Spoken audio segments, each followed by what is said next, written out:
There's no shame in admitting your biology. Like, say it with me. I am a man.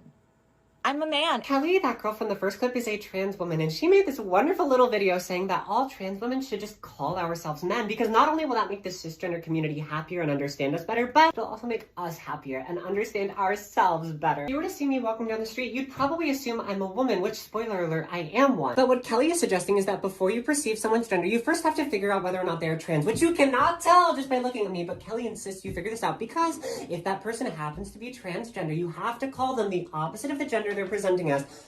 What world does that make sense in? So I am not saying that you should always assume someone's gender presentation is the same as their gender identity, because of course there are effeminate men and masculine women and non-binary people who exist and are wonderful. But we live in a gendered society and trans people exist, which is why it would make no sense for me, a woman who just so happens to be trans, to call myself a man or use the men's bathroom. Do we get where I'm going with this? Kelly has had a very successful career selling out her community for clout, and I'm not making this video to try to engage with her or even change her mind, because I know that's not possible. So when I saw that ridiculous video she posted, not only did it kind of make me laugh, but it also hit a nerve. So Kelly, if you happen to be watching this, woman to woman, doll to doll, man to man, your need for validation from conservative people does not justify your transphobia. Get a grip, girly.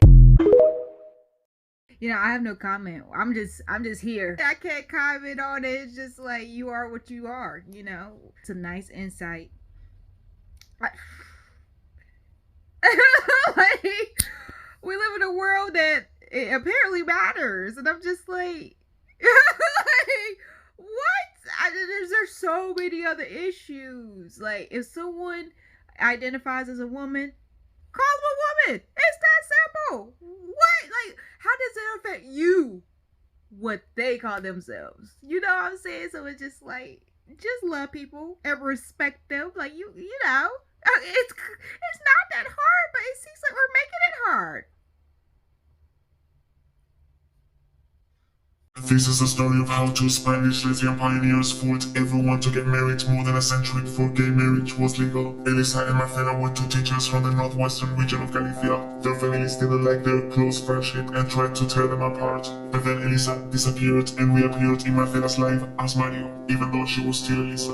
The local priest believed Mario's made-up past and married them here in 1901, but they were later exposed, and newspapers covered the story as a marriage without a man. They fled Spanish persecution and made it to Portugal. Historians believe they eventually ended up in Argentina. Today they have a street named after them in their hometown. Oh, and there's even a Netflix movie about them.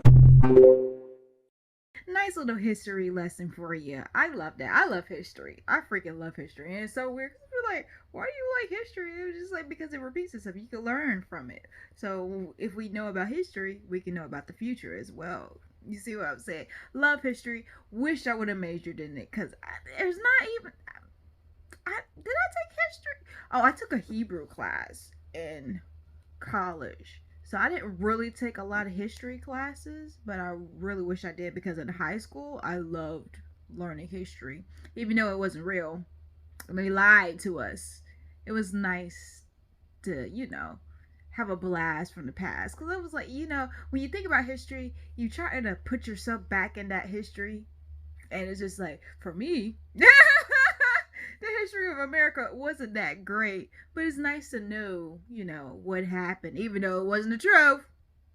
The lies they tell. But for Black History Month, just seeing how great we are, how many things we've made that we still benefit from right now, today, and most likely in the future, is really nice. It's cool to know about. It's cool to see what people had to go through and what they went through just to be gay, you know what I'm saying? They literally faked the funk. She literally became a man just to be with the woman she loved, you know? And it's just like, why does it matter to anybody else, you know, what our life is about? And, you know, it shouldn't matter. Love is love. And if we all just learn to love each other, no matter what the gender or whatever is going on, the world will be a better place. Just love each other. I have a funny story for y'all that happened at the gym to her today. Yeah, so we got to the gym and we're stretching and we're figuring out what we're gonna do, and the desk guy comes up and he's like, hey, did you guys sign in? And now I understand that doesn't sound like anything bizarre, but the thing is, you only need to sign in if you're 13 or under. And he was like, how old are y'all? I'm like, I'm 30. And he was like, well, how old are you? And she's like, 25. He's like, my bad. and then like walked off. Like we literally was treated like 13-year-olds. Which I'm not offended, okay? I get it, I got a baby face, but like, damn. Oh. And then I was mean and made the joke on the way out. Don't forget to sign in next time. She was fucking with me, but the front desk guy didn't know that, so he was like, oh, I feel so bad. If you're watching this, I'm sorry. That is priceless. I get carded a lot. I got a baby face, and I ain't mad at it. I'm gonna be 21. I'm gonna look 21 all my life, honey, because we millennials. Us millennials are we're just gonna be young. We're always gonna look young. Like when she said she was 30, I was just like, millennials. We're winning, honey. We're winning with this age thing. We look young as hell. We'll always look young as hell.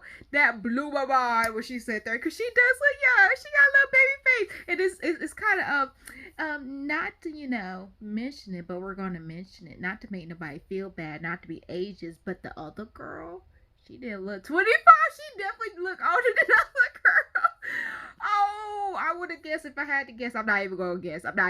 We're going to keep it going. Keep it moving. Keep it going. Comment below if you've been carded or someone thought that you were younger than you really are. Do you get baby face a lot? I get baby face a lot. I get it a lot.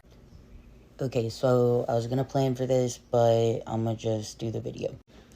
So her and I met at work. She works in accounting and I work in finance.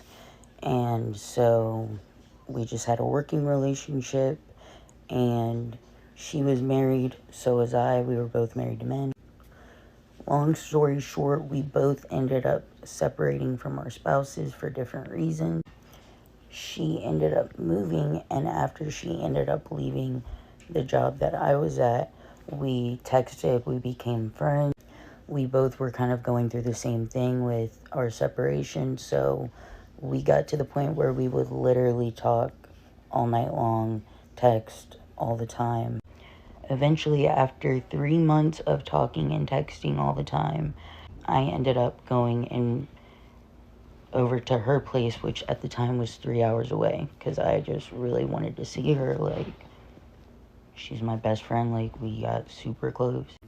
So that was about a year ago, and we've been seeing each other ever since. I was kind of iffy about it at first, not because of the age thing, because I'm just gonna go ahead and throw this out there. I've never really dated people my age like that. I don't know why. My ex-husband is the same age as her. But I don't know. The only reason why I was a little bit iffy was because she's never been with women before me, so I was kind of like, okay, I don't really trust it. So it took me a while to actually believe, like, okay, she's genuinely, and trust me, at this point, she genuinely is. But also, we've just been through a lot together at this point, and she's just, yeah, she's it. Oh, and I proposed on January 9th, so we are engaged. I'm happy for him. Yeah, I know what I was saying. If this straight woman even was questioning this other woman, it's not just me.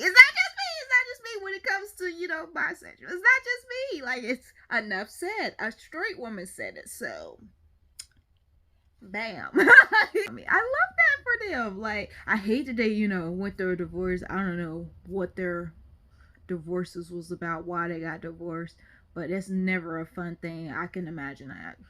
I've never been married, but I can imagine it's never a fun thing. But I'm glad they found each other and became friends first. Love those relationships where you're friends first, and then you move on to the relationship part, because hopefully they don't break up. But if you do break up when you're dating a friend, usually you can go back to being friends. I don't know. Maybe it's just me. If I'm your friend first, it means I want to still continue to be friends. Like, the relationship goes differently when we're friends first. It's like, okay, we can be friends later.